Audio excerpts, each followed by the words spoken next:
want you to think about also a part of hinds feet. I was looking at the Hebrew in that, and I was doing some study, and there's part of it that says that their feet are sure-footed, which means there's no wobbliness. There's no think of it as being double-minded.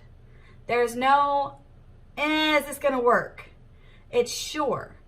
That is where we get our divine guidance from, because God establishes that foot. God establishes that step that you just took. So if you think about, let's go over to Proverbs chapter 3. Think of this now in that light of what we were just talking about with hinds feet. Proverbs 3, chapter 3, verse 5 and 6 says, "Trust in the Lord with all thine heart. Lean not to your own understanding." So does that not remind you of what Habakkuk was just saying? That even if all of this worldly stuff that everybody puts their trust in, if all of that fails, he said, I'm not putting my trust in that. I put my trust in God. And he says, in all thy ways, acknowledge him, and then he shall direct thy path. That's something that we can stand on. Here in the Amplified, it says, in all of your ways, know, recognize, and acknowledge him, and he will direct and make straight and plain your path. So that is why we put our trust in him. That's why we don't put our trust in all of these worldly things, the economy, all of the things that can fail. All of that is subject to change. Okay? All of it's subject to change.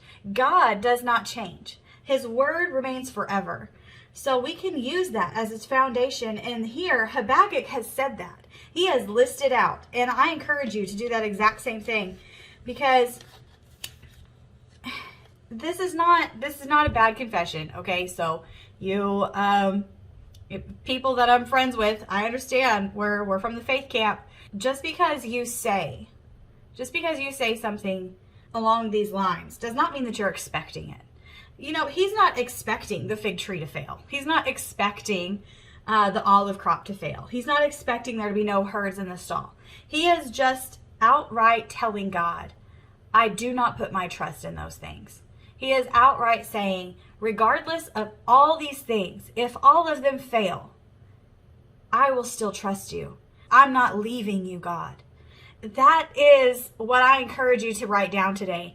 That even if, I wrote down a couple of them, even if there is no one to help, even if I'm standing alone, even if the money doesn't come when I want it to, even if I pray and I see nothing, even if I don't see anything change, even if I don't feel anything change, even if it takes longer than I expected, I will still praise you, God.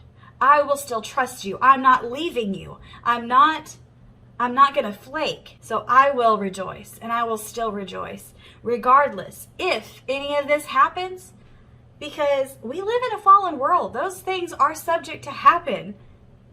Just because you're born again, just because you're a faith person, just because you are a child of God does not mean you are exempt from the world's tribulation. But is what I want you to focus on.